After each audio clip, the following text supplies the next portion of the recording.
चार, गुरुत्वाकर्षण, gravitation. Newton का गुरुत्वाकर्षण का नियम, न्यूटन्स लॉ ऑफ ग्रेविटेशन। किन्हीं दो पिंडों के बीच कार्य करने वाला आकर्षण बल पिंडों के द्रव्यमानों के गुणनफल के अनुक्रमानुपाती तथा उनके बीच की दूरी की वर्ग के व्युत्क्रमानुपाती होता है।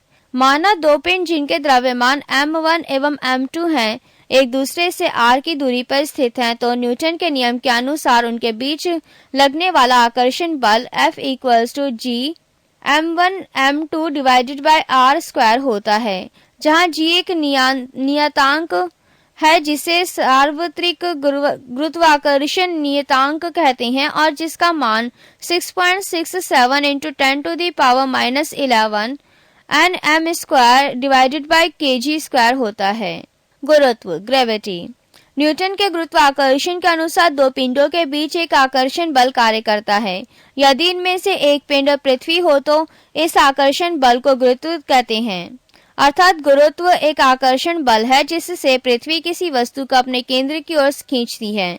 इस बल के कारण जो त्वरण उत्पन्न होता है उसे गुरुत्व जनित त्वरण G कहते हैं, जिसका मान 9.8 मीटर प्रति सेकंड स्क्वायर होता है।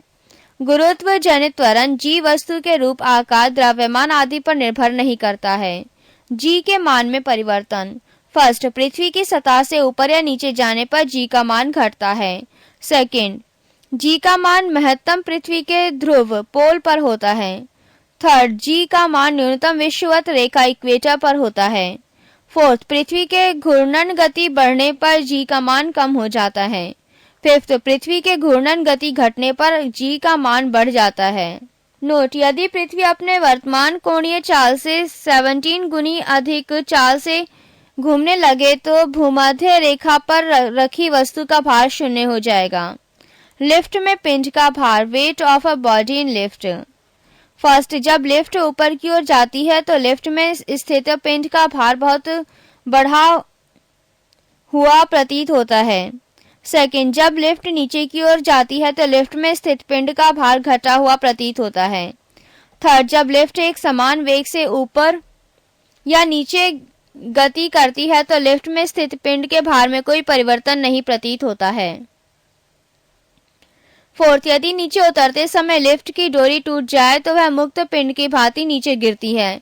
ऐसी स्थिति में लिफ्ट में स्थित पिंड का भार शून्य हो जाता है। यही भारहीनता की स्थिति है। फिफ्थ, यदि लिफ्ट के नीचे उतरते समय लिफ्ट का त्वरण गुरुत्वीय त्वरण से अधिक हो तो लिफ्ट में स्थित पिंड उसकी फर्श से उठकर उसकी छत से जा लगेगा। ग्रहों की गति से संबंधित केपलर का नियम। फर्स्ट, प्रत्येक ग्रह सूर्य के चारों ओर दीर्घवृत्ताकार एलिप्टिकल कक्षा में परिक्रमा करता है तथा सूर्य ग्रह की कक्षा के एक फोकस बिंदु पर स्थित होता है। सेकंड, प्रत्येक ग्रह का क्षेत्रीय वेग एरियल वेलोसिटी नियत रहता है। इसका प्रभाव यह होता है कि जब ग्रह सूर्य के निकट होता है तो उसका वेग बढ़ जाता है और जब वह दूर होता है तो उसका वेग कम हो जाता है। पेज 279। थर्ड, सूर्य के चारों ओर ग्रह एक चक्कर जितने समय में लगाता है उसे उसका परिक्रमण काल T कहते हैं। परिक्रमण काल का वर्ग T स्क्वायर ग्रह की सूर्य से औसत दूरी r के धन r क्यूब के अनुक्रमानुपाती होता है, अर्थात T स्क्वायर r क्यूब। अर्थात सूर्य से अधिक दूर के ग्रहों का परिक्रमण काल भी अधिक होता है। उदाहरण, सूर्य के निकटतम ग्रह बुध का परिक्रमण काल 88 दिन है, जबकि दूरस्थ ग्रह वरुण नेपच्यून का परिक्रमण काल 165 वर्ष है। नोट, IAU के यम प्लूटो को ग्रह की श्रेणी से निकाल दिया है, इसीलिए अब दूरस्थ ग्रह वरुण नेपच्यून है। उपग्रह, सैटेलाइट। किसी ग्रह के चारों ओर परिक्रमा करने वाले पिंड को उस ग्रह का उपग्रह कहते हैं। जैसे चंद्रमा पृथ्वी का एक उपग्रह है। उपग्रह का कक्षीय चाल, orbital speed of a satellite. First, उपग्रह की कक्षीय चाल उसकी पृथ्वी तल से ऊंचाई पर निर्भर करती है। उपग्रह पृथ्वी तल से जितना अधिक दूर होगा उतनी ही उसकी चाल कम होगी। सेकंड, उपग्रह की कक्षीय चाल उसके द्रव्यमान पर निर्भर नहीं करती है। एक ही त्रिज्या के कक्षा में भिन्न भिन्न द्रव्यमानों के उपग्रहों की चाल समान होगी। नोट, पृथ्वी तल के अति निकट चक्कर लगाने वाले उपग्रह की कक्षीय चाल लगभग 8 किलोमीटर प्रति सेकंड होता है। उपग्रह का परिक्रमण काल, period of revolution of a satellite. उपग्रह अपनी कक्षा में पृथ्वी का एक चक्कर जितने समय में लगाता है उसे उसका परिक्रमण काल कहते हैं।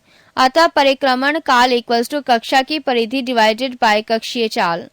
फर्स्ट, उपग्रह का परिक्रमण काल भी केवल उसकी पृथ्वी तल से ऊंचाई पर निर्भर करता है और उपग्रह जितना अधिक दूर होता है उतना ही अधिक उसका परिक्रमण काल होता है।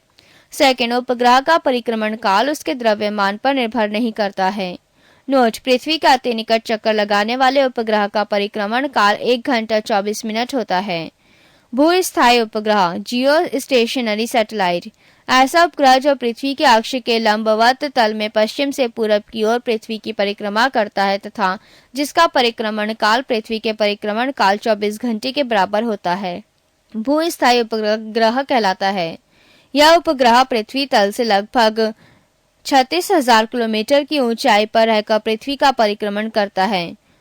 भूतुल्यकालिक जियो सिंक्रोनस कक्षा में संचार उपग्रह स्थापित करने की संभावना सबसे पहले आर्थर सी क्लार्क ने व्यक्त की थी। पलायन वेग, एस्केप वेलोसिटी।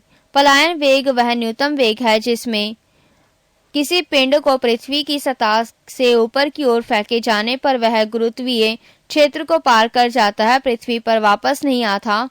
पृथ्वी के लिए पलायन वेग का मान 11.2 किलोमीटर प्रति सेकंड है, अर्थात पृथ्वी तल से किसी वस्तु को 11.2 किलोमीटर पर सेकंड या इससे अधिक वेग से ऊपर किसी भी दिशा में फेंक दिया जाए तो वस्तु फिर पृथ्वी तल पर वापस नहीं आएगी। उपग्रह के लिए कक्षीय वेग v0 इक्वल्स टू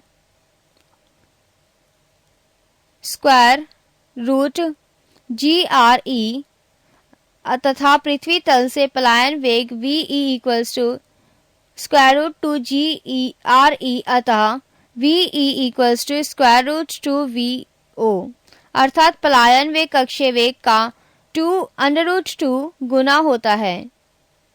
इसलिए यदि किसी उपग्रह का कक्षीय वेग को √2 गुना अर्थात 41% बढ़ा दिया जाए तो वह उपग्रह अपनी कक्षा को छोड़कर पलायन कर जाएगा। पेज 280।